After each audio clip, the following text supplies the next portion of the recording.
is Paul Fouts. I was born and raised in Youngstown, Ohio. I'm a 100-year-old man now, and I probably will go 10 more years before I quit. My name is Patricia Rhodes. I was born in Jellicoe, Tennessee, 1928. My name is Bill Whitten. I say I was born in Chillicothe, Ohio. Actually, I was born in a little town north of Chillicothe called Yellowbud.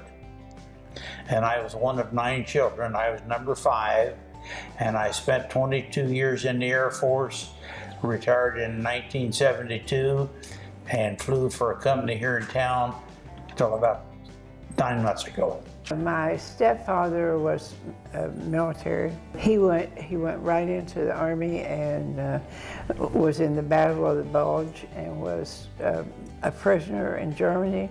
First he was missing in action, and then they notified us that he was a prisoner for 10 months. And then when the war was over, he came home, and later he stayed in. He was my recruiter. And when I was in Tokyo, he was on a ship going to Okinawa, and they diverted that shipload of men to Korea. And we saw him down Yokohama, and the next day they were all killed. Well, when I was in high school, the war was going on, and I was fascinated by the Women's Army Auxiliary Corps. And I thought, that's what I think I want to do when I graduate. And of course, the war ended in '45, and I graduated in '46. And I thought that was just a wish I'd never have. And my stepfather was recruiting at Corbin, Kentucky. And 2 years later, he recruited me into the Women's Army Corps. Well, we weren't in combat. We were in Tokyo. And I was in Tokyo when the Korean War started. But we weren't that involved with the Japanese. Maybe some of the foreign nationals that worked in the headquarters. I worked in MacArthur's headquarters. Mm-hmm. And what was your duties? I was in the Troop Information and Education Office. Right. We did Stars and Stripes and had AFRS radio and education programs.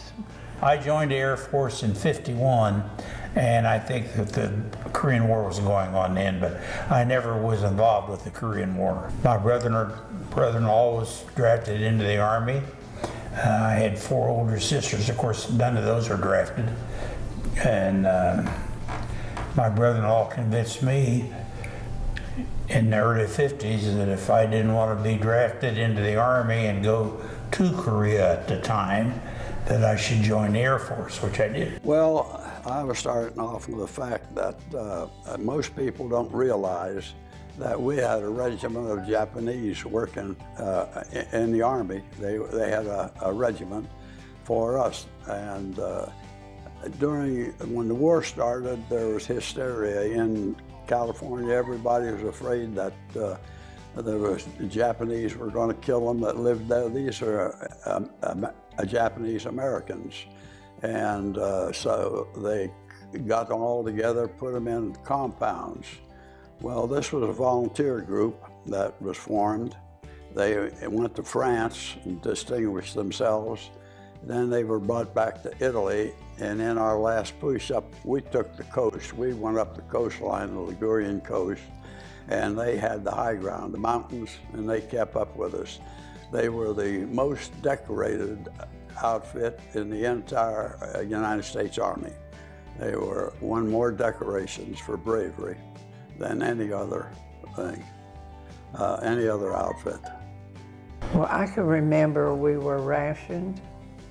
When I was growing up, we only got so much sugar and certain items. And we had air raid wardens. I lived in a small town, and I was one of the air raid wardens. We went around and made sure everybody had their shades down and their lights out. We had gasoline stamps. You could only buy so much gasoline every month. A lot of people went to work in the factories to build those. Yeah, my wife worked in a steel mill. She was what they call a spark tester. You have to have certain color eyes or something in order to have that. And what she done was go around the pipe made and test it with a spark, and she could tell by the length of the spark whether it was for bomb stock or for it was sewer pipe. And if they mixed them up and got bombs made out of the gutter pipes, you might say, why, they had all gotten killed around the gun. So they tested that first, and that's what she done, was test that in a Youngstown sheet and tube. Did you feel like for your family, was it business and life as usual during the war? Certainly not in my family, with my stepfather being in the service, and I had an uncle who was killed in the Battle of the Bulge also. We were very much aware of that. And my other uncle was in the Navy, but he wasn't harmed. But no, we were very close to them. But what we saw was on the newsreel in the movies. Yeah, sure. I was in Harry Truman's inaugural parade and have no record of it except it being on a newsreel. I would think so. I remember at that time we didn't have television and all the stuff that we have now, and you were pretty much dedicated to the radio and or the local newspaper. And I think, at least in our community, I mean, everybody was all for our war effort. Right. We just couldn't do enough to support the military. We were in an attack, trying to take this little hill, a town up on a hill, and they let out a mortar bombardment, and the man that was, I'd say, as far away from me as her, blood was coming out of his body in probably 10 places, and I got hit in the leg, and it was just like somebody kicking me. It was the piece of iron that came at me was just falling. And I looked down there and see what happened. It got kicked in the knee, and a big piece of jagged steel, about 4 inches down there. I reached down, picked it up, and burnt blisters on my hand. And I had to go to the hospital, and they told me they didn't give what do you call it? No, the Purple Heart for burns that way. That was a funny thing, but yeah, that was the only time I say my pride was wounded a lot too. But no, the man 10 feet away from me must have been hit at least with 10 pieces of shrapnel. We were stymied there at the Shinqually Canal at La Spezia for about 6 months. There's a mountain there in La Spezia, and all rock. And they had over the years drilled down through there and put a railroad a track down through there, and a steel door facing out over the Shinqually Canal. And they had us stopped right there for about 6 months. And planes would bomb it, wouldn't dent it. They couldn't get the bomb. We didn't make a bomb big enough could break all that rock. So that held us up. But finally, everything went on as normal. We was trying to keep it quiet because we knew there were spies there, and when we was going to have our push. So when it came up, Captain Dowdy rest leave came up at that time, and mine came up at the same time. So to keep things ordinary, we went on our 10-day vacation, more or less. But I was stationed, assigned to go to Rome. For mine, he was going down to, I forget the name of the city at the tip of the toe there in Italy. Captain Dowdy was killed. And he had a family with 3 children. Now, they couldn't get me because the general was using his plane, and so it was about 3 days before they were able to fly down, pick me up, and bring me back. Well, I went into combat. I got my gun, and that's all, and I had a soft hat and my dress uniform on. And what we done, we had to get under that field of fire. They could lower that muzzle of that gun so far. And if you get under that, well, you were all right. But that thing put out a shell that was horrendous. You'd think it was the size of a bathtub. I had 4 men in a house hiding on as we was going up, and a bomb hit that, one of those shells hit that, tore the house apart. Didn't injure any one of the 4, but they went nuts, went crazy. They had to be discharged. And after we got under that, why, it wasn't bad for the rest of the way. This was at La Spezia, north of Rome in Italy. My outfit moved on. We were going up to take Genoa. And I'm not sure now whether it was General Clark or General Almond that made the call, but he called the mayor of the city of Genoa. We also had a battleship back and forth in the bay out there that was assigned to us.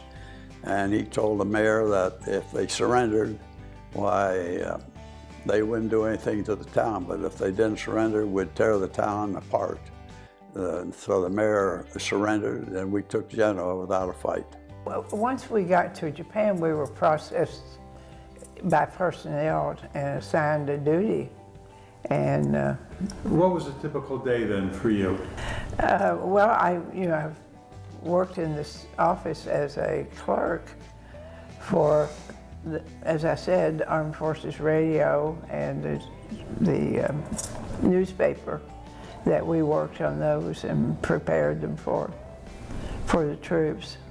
No, I was in Tokyo when my stepfather came through on a ship to go to Korea, and we saw him. My future husband and I went down to Yokohama and saw him on the ship, and they unloaded them and they went straight to Korea. Well, I was going to California for overseas assignment, and I had caught a train in Corbin, Kentucky, and rode all night. And the next morning, it seemed like no one was on the car but me.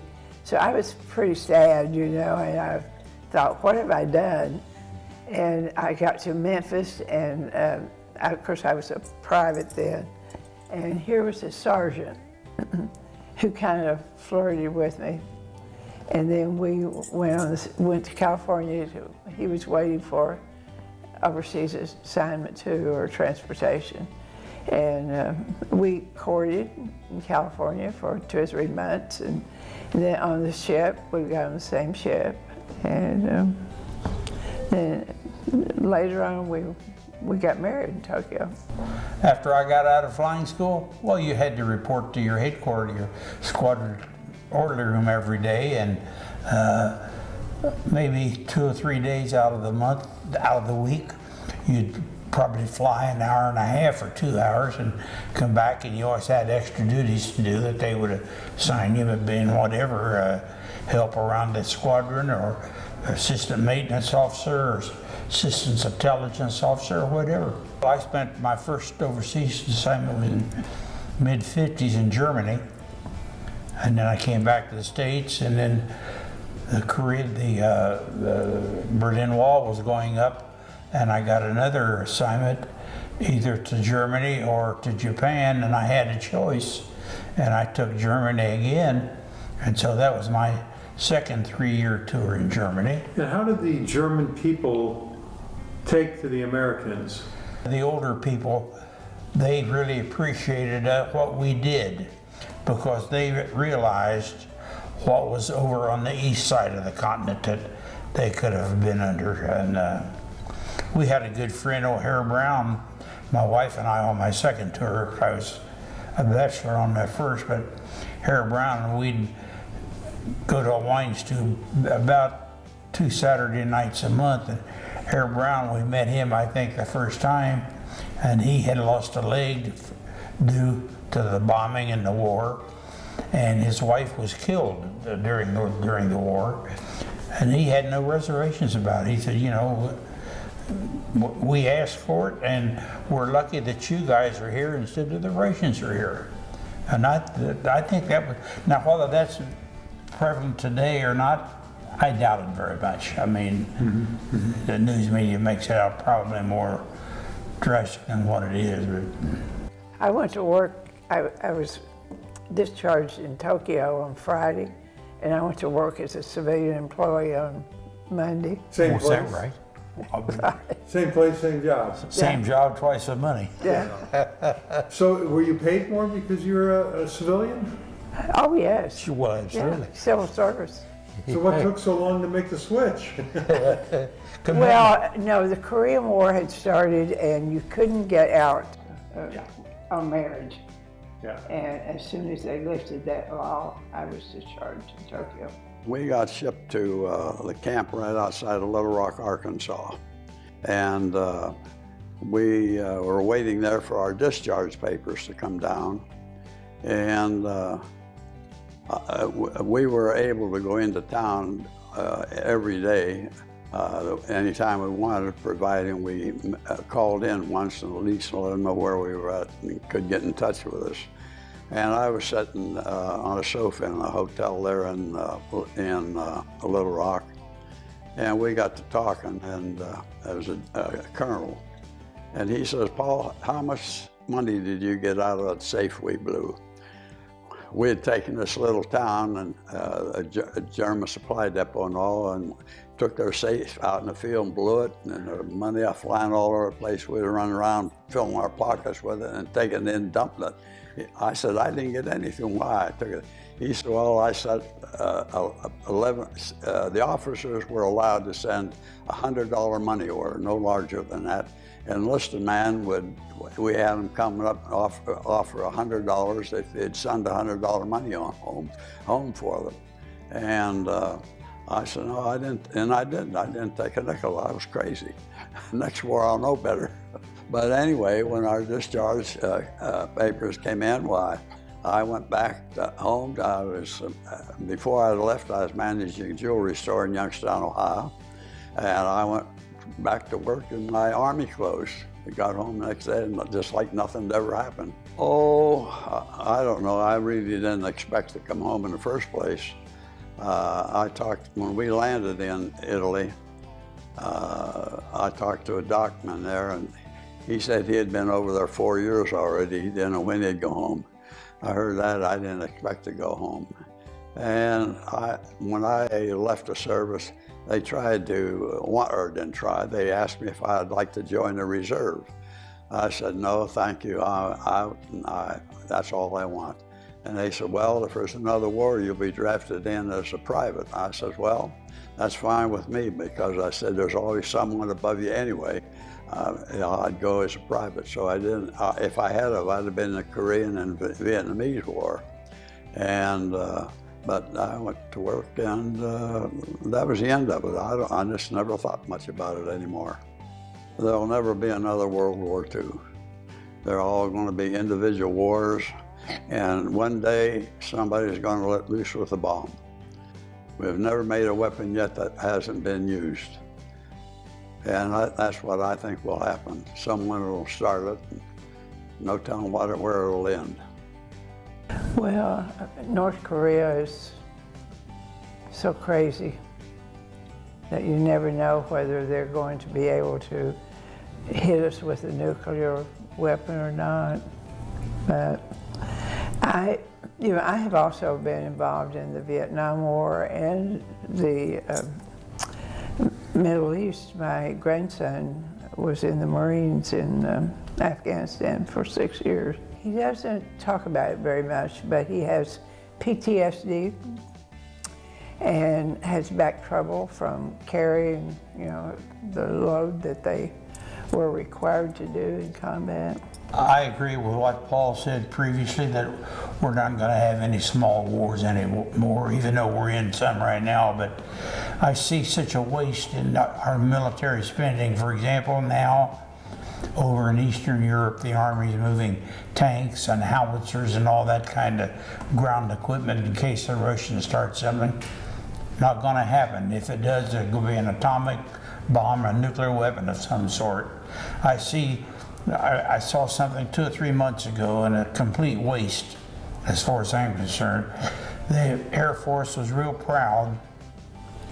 They had 2 or 3 B-1 or B-2 bombers that left Whitten Air Force Base, Missouri, and went over to the Near East and dropped a bunch of weapons on known locations where some of the ISIS people were. It was like a 34-hour round-trip flight with like 12 mid-air refuelings. Now I know they do that to convince the rest of the world our capability. The rest of the world knows our capability. They know what we can do. A while back, a few years ago, I went around the high schools here that had ROTC classes because that was going to be their standing, or they was going to graduate in that. Half of them never knew there was a Second World War, and they're in high school. We don't teach anything about Second War in the schools. Our values are elsewhere. I would bet you that you could go downtown Dallas or Fort Worth any day of the week in the evening and ask high school students or even college students, who's the vice president? What do you think of our involvement in the war? And would say, you think we're doing okay fighting the Russians in Siberia? They probably wouldn't have an idea what you're talking about. Today, we know quicker, and with the transportation, with all the equipment they have today, when it happens, you knew it 10 minutes before it happened almost. You know about it, and I think they should be a little more knowledgeable, but where they are or not, I don't know. Their values are elsewhere. Yeah. I didn't have to go, but I volunteered. They weren't drafting people men with children. I had a son. I went. I tried to get in the Air Force, couldn't make it. I flunked out with my eyes. So then they heard evidently or saw this, and that this guy's gung-ho to go, so they drafted me, and I was glad they did. I went. Well, I'll tell you, when the war ended, we were occupying Genoa, Italy, and they come out with a point system. And I was a low-score officer because I entered the thing late.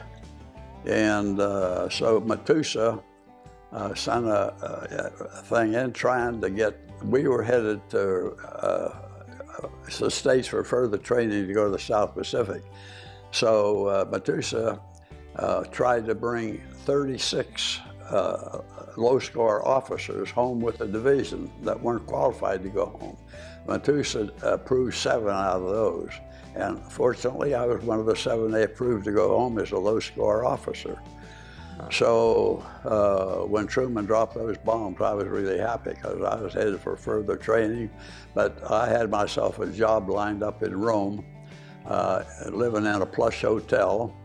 I was assistant division G1 when the war ended, and I was a first lieutenant. My commanding officer was G1, was Colonel Mock. He was a bird colonel. He called in the MO called for a major for his assistant G1. So they put me in. He sent papers in to jump captain and make a major out of me, and sent it into General Almond. Well, General Almond refused it. He says, the war is winding down. There's no sense in promoting anybody because they'll revert back to the original rank when it's over anyway, so senseless. So as a consequence, of course, I come out as a captain, a lieutenant. I'd love to come out as a major, but I didn't. I think Truman was a good president. He dropped them bombs, and he was my man from then on. Well, I marched in Harry Truman's inaugural parade in 1949, and I was in Tokyo and saw what MacArthur did, and I thought Harry Truman did the right thing. He acted as if he were God, and all these Japanese would stand outside the building and bow and climb on ladders to see him, and it was kind of sickening.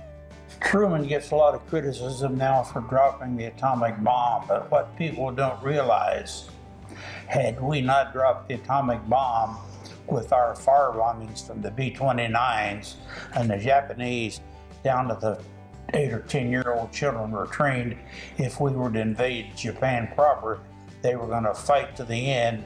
So dropping that atomic bomb, probably Japanese and American troops combined together, we probably saved 2 or 3 million lives.